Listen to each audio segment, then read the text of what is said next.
नमो भगवते तस्मै कृष्णायादभूतकर्मणे रूपनाम विभेदेन जगत कीर्तियो यतः सच्चिदानन्दरूपाय विश्वोत्पत्त्यादिहेतवे तापत्रय विनाशाय श्रीकृष्णाय वयं नुमः।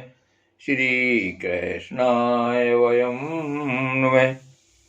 श्रीमद्भागवत महापुराण चतुर्थ स्कंध 20वां अध्याय। महाराज पृथु की यज्ञशाला में श्री विष्णु भगवान का प्रादुर्भाव। श्री मैत्री जी कहते हैं, विदुर जी, महाराज पृथु के 99 यज्ञों से यज्ञ भोक्ता यज्ञेश्वर भगवान विष्णु को भी बड़ा संतोष हुआ। उन्होंने इंद्र के सहित वहां उपस्थित होकर उनसे कहा। श्री भगवान ने कहा, राजन, इंद्र ने तुम्हारे 100 अश्वमेध पूरे करने के संकल्प में विघ्न डाला है। अब ये तुमसे क्षमा चाहते हैं, तुम इन्हें क्षमा कर दो। नरदेव, जो श्रेष्ठ मानव, साधु और सद्बुद्धि संपन्न होते हैं, वे दूसरे जीवों से द्रोह नहीं करते, क्योंकि यह शरीर ही आत्मा नहीं है। यदि तुम ऐसे लोग भी मेरी माया से मोहित हो जाएं, तो समझना चाहिए कि बहुत दिनों तक की हुई ज्ञानी जनों की सेवा से केवल श्रम ही हाथ लगा। ज्ञानवान पुरुष इस शरीर को अविद्या, वासना और कर्मों का ही पुतला समझकर इसमें आसक्त नहीं होता।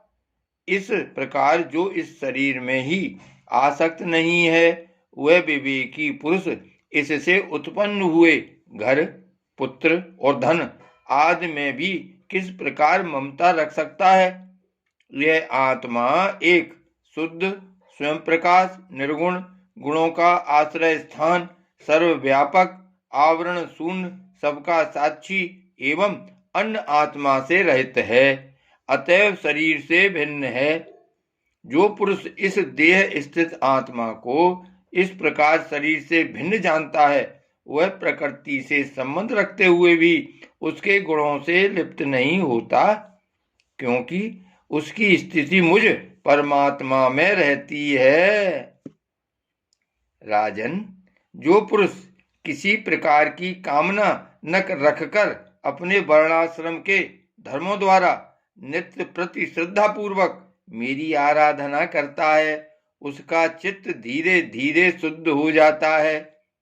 चित्त शुद्ध होने पर उसका विषयों से संबंध नहीं रहता तथा उसे तत्व ज्ञान की प्राप्ति हो जाती है। फिर तो वह मेरी समता रूप स्थिति को प्राप्त हो जाता है। यही परम शांति, ब्रह्म अथवा कैवल्य है। जो पुरुष यह जानता है कि शरीर, ज्ञान, क्रिया और मन का साक्षी होने पर भी कूटस्थ आत्मा उनसे निर्लिप्त ही रहता है, वह कल्याण में मुच्च पद प्राप्त कर लेता है। राजन, गुण प्रवाह रूप आवागमन तो भूत, इंद्रिय, इंद्रियाभिमानी देवता और चिदाभास, इन सब की समष्टि रूप परिच्छिन्न लिंग शरीर का ही हुआ करता है। इसका सर्वसाक्षी आत्मा से कोई संबंध नहीं है। मुझ में दृढ़ अनुराग रखने वाले बुद्धिमान पुरुष संपत्ति और विपत्ति प्राप्त होने पर भी कभी हर्ष, शोक आदि विकारों के वशीभूत नहीं होते। इसलिए वीरवर, तुम उत्तम, मध्यम और अधम पुरुषों में समान भाव रखकर सुख दुख को भी एक सा समझो तथा मन और इंद्रियों को जीतकर मेरे ही द्वारा जुटाए हुए मंत्री आदि समस्त राजकीय पुरुषों की सहायता से संपूर्ण लोकों की रक्षा करो। राजा का कल्याण प्रजा पालन में ही है। इससे उसे परलोक में प्रजा के पूर्ण का छठा भाग मिलता है।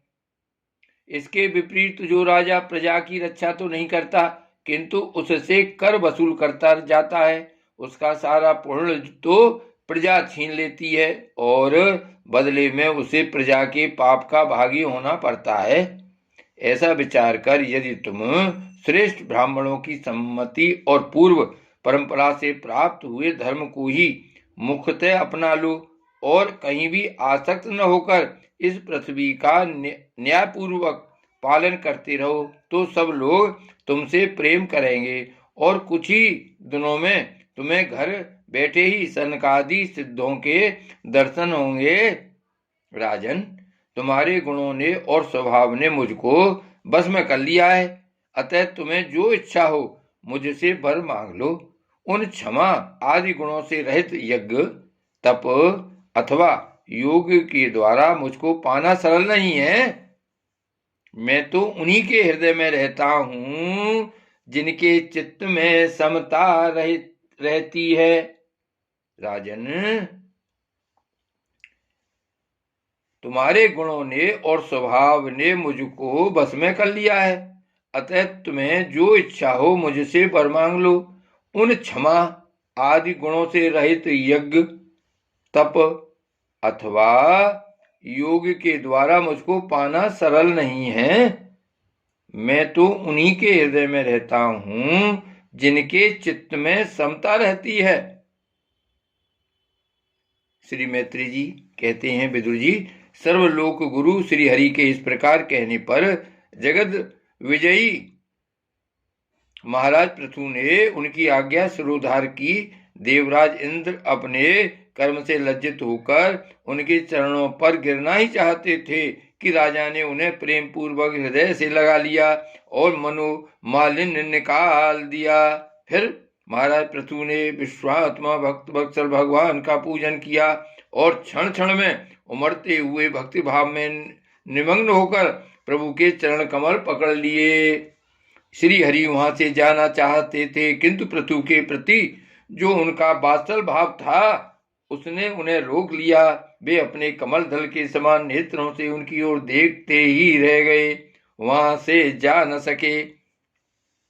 आदिराज महाराज पृथु भी नेत्रों में जल भर आने के कारण न तो भगवान का दर्शन ही कर सके और न तो कंठ गदगद हो जाने से कुछ बोल ही सके।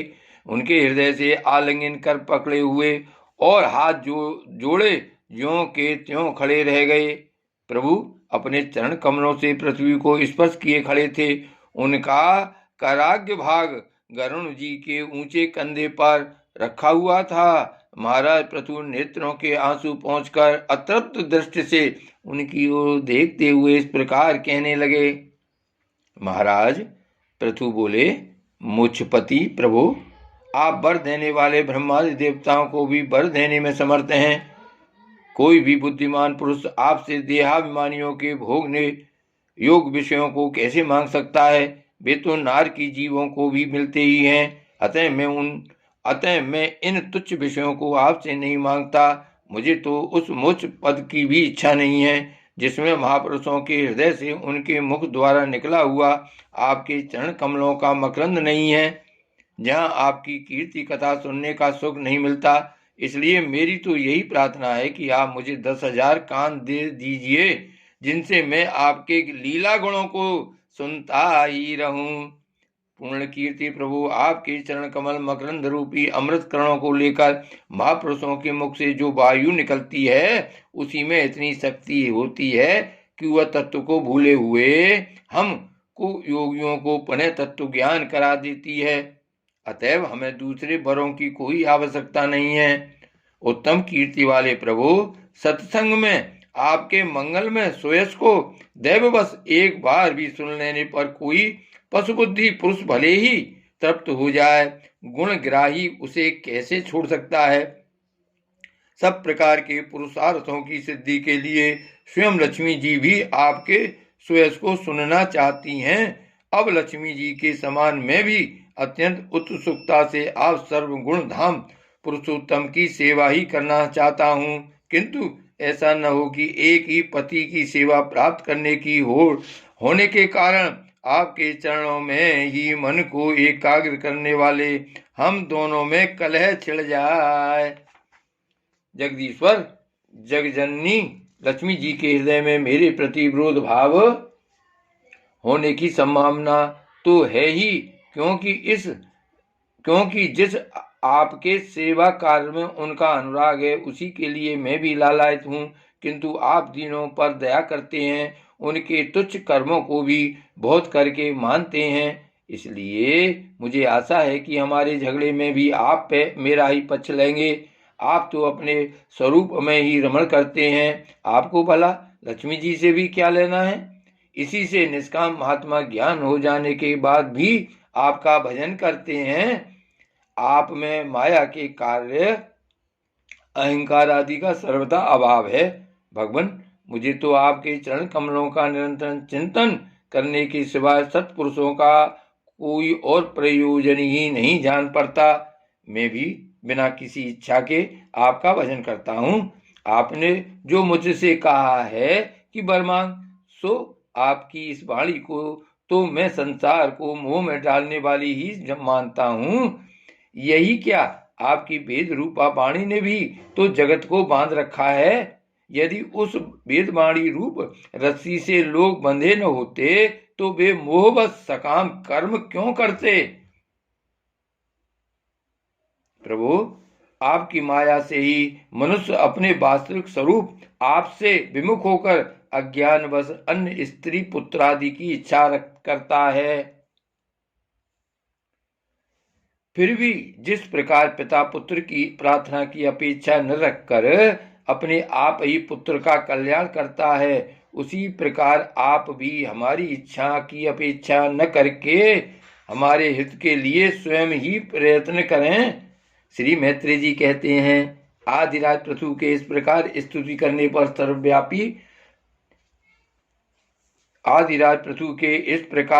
करने पर सर्वसाक्षी श्री हरि ने उनसे कहा, राजन, तुम्हारी मुझ में भक्ति हो, बड़े सौभाग्य की बात है कि तुम्हारा चित्त इस प्रकार मुझ में लगा हुआ है। ऐसा होने पर तुम पुरुष सहज में ही मेरी उस माया को पार कर लेता है, जिसको छोड़ना या जिसके बंधन से छूटना अत्यंत कठिन है। अब तुम सावधानी से मेरी आज्ञा का पालन करते रहो। प्रजा पालक नरेश, जो पुरुष मेरी आज्ञा का पालन करता है उसका सर्वत्र मंगल होता है। श्री मैत्रेय जी कहते हैं, विदुर जी, इस प्रकार भगवान ने राजर्षि पृथु के सार गर्भित वचनों का आदर किया। फिर पृथु ने उनकी पूजा की और प्रभु उन पर सब प्रकार कृपा कर वहां से चलने को तैयार हुए। महाराज पृथु ने वहां तो देवता, ऋषि, पितर, गंधर्व, सिद्ध, चारण, नाग, किन्नर, अप्सरा, मनुष्य और पक्षी आदि अनेक प्रकार के प्राणी एवं भगवान के पार्षद आए थे। उन सभी का भगवत बुद्धि से भक्ति पूर्वक वाणी और धन के द्वारा हाथ जोड़कर पूजन किया। इसके बाद वे सब अपने अपने स्थानों को चले गए। भगवान अच्युत भी राजा पृथु एवं उनके पुरोहितों का चित्त चुराते हुए अपने धाम को सिधारे। तदंतर अपना स्वरूप दिखाकर अंतर ध्यान हुए। अव्यक्त स्वरूप देवादिदेव भगवान को नमस्कार करके राजा पृथु भी अपनी राजधानी में चले आए। श्री भागवत भगवान की जय। श्री वल्लभाधीश की जय। श्री गोवर्धन नाथ की जय। श्याम स्वरूप श्री यमुने महारानी की जय। परम दयालु गोसाई महाराज की जय। श्री गोकुलनाथ की जय। जय जय श्री गोकुलेश, जय जय श्री गोकुलेश।